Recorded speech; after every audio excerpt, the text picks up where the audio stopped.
जय हिंद दोस्तों, कैसे हैं आप। उम्मीद करते हैं बढ़िया होंगे और स्वागत है आपका जेडीएस एजुकेटर के यूट्यूब चैनल पर। आज की क्लास में हम क्या बात करेंगे। आज के क्लास में हम भारतीय राष्ट्रीय आंदोलन शुरू करेंगे, ठीक है। और उसमें हम पढ़ेंगे कांग्रेस की स्थापना। क्या पढ़ेंगे? कांग्रेस की स्थापना, ठीक है।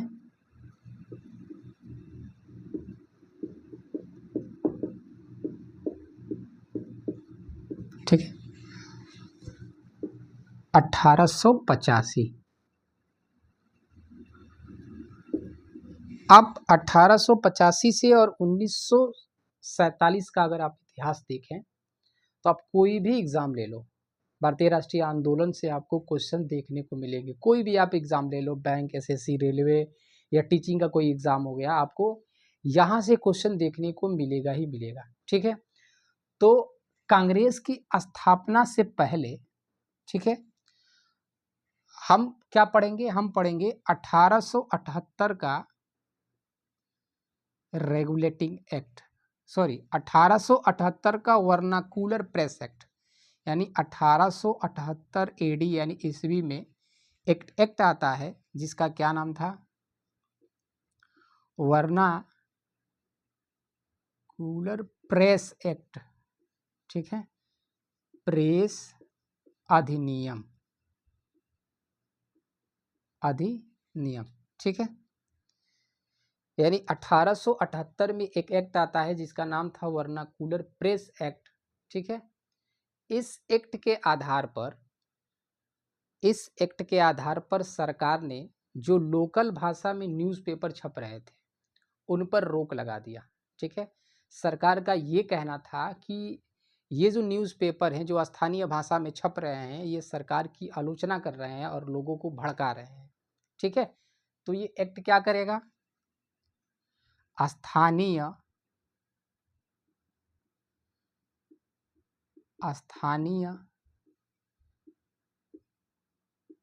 भाषा में जो छपने वाले न्यूज़पेपर थे, स्थानीय भाषा में जो छपने वाले समाचार पत्र थे, समाचार पत्रों पर रोक लगा देगा, ठीक है। रोक लगा देगा। इसका ये कहना था कि ये सरकार के खिलाफ बात करने वाले न्यूज़पेपर है, ठीक है। इस समय जो गवर्नर जनरल था उसका क्या नाम था? किसका शासनकाल था? तो लॉर्ड लिटन का शासनकाल था। लॉर्ड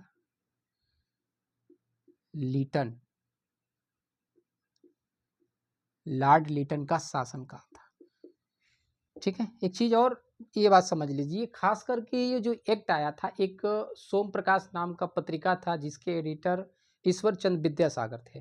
खास करके ये एक्ट किस लिए आया था? तो सोम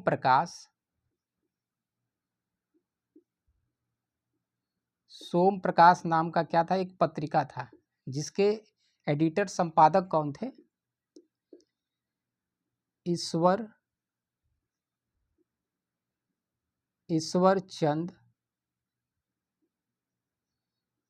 चंद्र विद्यासागर,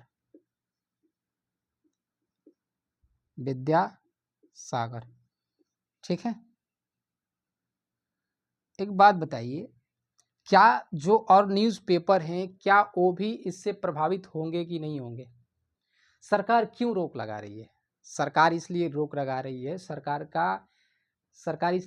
रही है क्योंकि सरकार के मन में ये शंका है कि जिस तरीके से 1857 में एक बहुत बड़ा विद्रोह झेलना पड़ा हम लोगों को, क्योंकि 1857 की जो क्रांति हुई थी उसमें भारत के बहुत बड़े हिस्से ने इस आंदोलन ने भाग लिया, ठीक है, यानी अंग्रेजी हुकूमत को उखाड़ फेंकने के लिए। लेकिन 1857 की क्रांति पूरी तरीके से असफल रही। उसके बहुत कारण हैं। राष्ट्रवाद की कमी थी, ठीक है, लोगों के अंदर एकता नहीं था, ठीक है, धार्मिक सामाजिक सुधार की जरूरत थी। तो इसके कई, अगर हम कहें तो, कारण हो सकते हैं। तो सरकार क्या कर रही है? क्योंकि लोगों से बात करने के लिए जो माध्यम होता है वो न्यूज़पेपर था। क्या था? न्यूज़पेपर था। तो और भी जो पत्रिका थे, जैसे हम कहें एक और पत्रिका जिसका नाम क्या था? बाजार पत्रिका, जिसके संपादक कौन थे? शिशिर कुमार घोष। ठीक है, यानी ये प्रश्न बन सकता है। प्रश्न कैसे बनेगा कि वर्नाकुलर प्रेस एक्ट खासकर किस समाचार पत्र के लिए आया था? तो सोम प्रकाश नाम का एक पत्र था, ठीक है, न्यूज़पेपर था। इसके जो एडिटर थे वो कौन थे? ईश्वर चंद्र विद्यासागर। अमृत बाजार पत्रिका से भी क्वेश्चन पूछता है, तो इसके जो एडिटर थे वो कौन थे? शिशिर कुमार घोष। ठीक है, कौन थे? शिशिर कुमार घोष। ये जो पत्रिका थी ये बंगाली में थी, ठीक है, ये बंगाली में थी, लेकिन इन्होंने होशियारी ये किया कि रातों रात इसकी लैंग्वेज को बदलकर इंग्लिश कर दिया। ठीक है, यानी कि इस एक्ट से, इस अधिनियम से बचने के लिए उन्होंने क्या किया, इसकी भाषा को बंगाली से अंग्रेजी में चेंज कर दिया। ठीक है, अब मैं आपसे पूछूं कि एक तरीके से आप ये बताओ, क्या ये प्रेस की आज़ादी को छीन रहा है कि नहीं छीन रहा है? ये जो एक्ट आया है, क्या प्रेस की आज़ादी को हिंडर कर रहा है कि नहीं कर रहा है? बिल्कुल कर रहा है। ये क्या कर रहा है? प्रेस की आज़ादी को हिंडर कर रहा है। ठीक है, तो आप समझ लीजिए, वर्नाकुलर प्रेस एक्ट कब आया? 1878 में आया। किसके शासनकाल में आया? लॉर्ड लिटन के शासनकाल में आया। क्यों आया था? तो स्थानीय समाचार जो पत्र थे, उनका कहना ये था कि ये क्या कर रहे हैं, सरकार की आलोचना कर रहे हैं, इसलिए इन्हें रोकने के लिए आया था। ठीक है, अमृत बाजार पत्रिका, ये क्या एक पत्रिका है, इसके संपादक, इसके एडिटर कौन है? शिशिर कुमार घोष। ठीक है, फिर आगे बढ़ते हैं। 1878 ईस्वी में ही, ठीक है, एक और एक्ट आता है जिसका नाम था आर्म्स एक्ट। क्या नाम था? आर्म्स एक्ट, जिसको शस्त्र अधिनियम भी कहते हैं। क्या कहते हैं? शस्त्र अधिनियम कहते हैं। ठीक है, क्या कहते हैं? शस्त्र अधिनियम कहते हैं। यानी 1878 ईस्वी में क्या आता है? आर्म्स एक्ट आता है। इस समय जो गवर्नर जनरल था उसका क्या नाम था? उसका भी कौन था? 1878 में लॉर्ड लिटन ही था। कौन था? लॉर्ड लिटन। ठीक है, इस एक्ट के अनुसार हथियार रखने के लिए लाइसेंस अनिवार्य कर दिया गया। लाइसेंस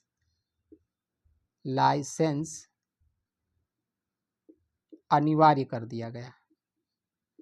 अब कोई भी हथियार हो, ठीक है, चाकू, छुरी, भाला, बर्छी, आकारी, कुछ भी, किसी एक, इसमें यह डिफाइन नहीं किया गया कि किस तरीके के हथियार रखने के लिए आपके पास लाइसेंस होने चाहिए। तो आप एक बात बताओ, किसी भी समय क्या करती थी पुलिस? किसी के भी घर में घुसकर छापा मार देती थी इस एक्ट के आधार पर, और उसके व्यक्तिगत जीवन को क्या कर रही थी? छीन रही थी। यानी जो उसकी व्यक्तिगत आज़ादी है, क्या वो खतरे में जा रही थी कि नहीं जा रही थी? बिल्कुल जा रही है। तो एक बात बताइए, क्या भारतीय इन सभी एक्ट या जो इस तरीके के अधिनियम आ रहे, क्या उससे परेशान हो रहे हैं? नहीं हो रहे हैं, बिल्कुल हो रहे हैं। एक और एक्ट आता है 1883 में, यानी 1883 में, जिसका क्या नाम था? Ilbert bill. ठीक है, इल्बर्ट बिल। ठीक है, क्या नाम था? Ilbert bill. इल्बर्ट बिल क्या है? इसमें जो भारतीय और यूरोपीय जजों की न्यायिक शक्ति बराबर कर दी गई। इसका मतलब क्या है? इसका मतलब ये है कि अब भारतीय जज यूरोपीय मुकदमा भी सुन सकता है। इससे पहले भारतीय जज, कोई यूरोपीय मुकदमा अगर आता था तो उसे भारतीय जज को सुनने का अधिकार नहीं था। इस एक्ट के आधार पर, इस एक्ट के अनुसार, जो भारतीय जज था वो यूरोपीय मुकदमा भी सुन सकता था। क्या कर सकता था? यूरोपीय मुकदमा भी सुन सकता था। यानी दोनों की जो न्यायिक शक्ति है उसको क्या कर दिया गया? बराबर कर दिया गया। इस समय जो गवर्नर जनरल था उसका क्या नाम था? तो किसके शासनकाल में आया था? तो लॉर्ड रिपन के शासनकाल में आया था। भारत का यानी भारतीयों का सबसे चहीता ये लॉर्ड रिपन था। रिपन, लॉर्ड रिपन के शासनकाल में,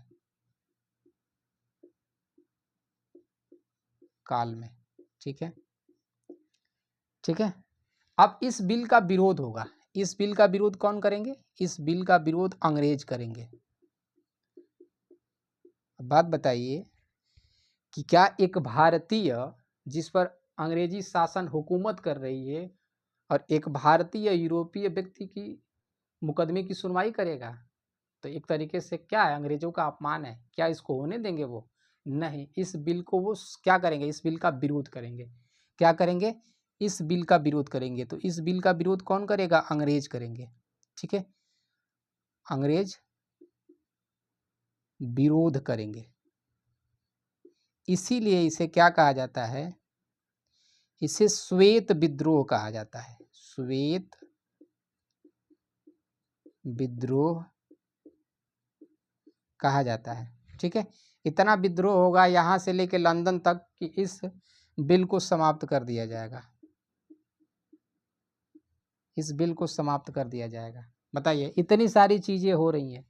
अब एक बात बताइए, क्या भारतीयों को अब ये चीज़ें महसूस होगा कि नहीं होगी कि अगर हमें अपनी बात मजबूती के साथ सरकार के पास रखनी है तो हमारे पास एक ऐसे राजनीतिक मंच की ज़रूरत है जो सभी भारतीयों की तरफ से सरकार से बात करे। तो ये इसका मतलब ये है कि हमें एक क्या होना चाहिए? हमारे पास एक ऐसा राजनीतिक मंच होना चाहिए। तो आप देखो 1885 ईस्वी में कांग्रेस की स्थापना होती है। कहाँ पे? बॉम्बे में, ठीक है। इसके जो अध्यक्ष बनते हैं उनका क्या नाम था? WC बनर्जी, यानी विमेश चंद्र बनर्जी। और जो सचिव होते हैं उनका क्या नाम था? ठीक है, सचिव कौन थे? एलन एक्टोबियन ह्यूम, ठीक है, यानी AO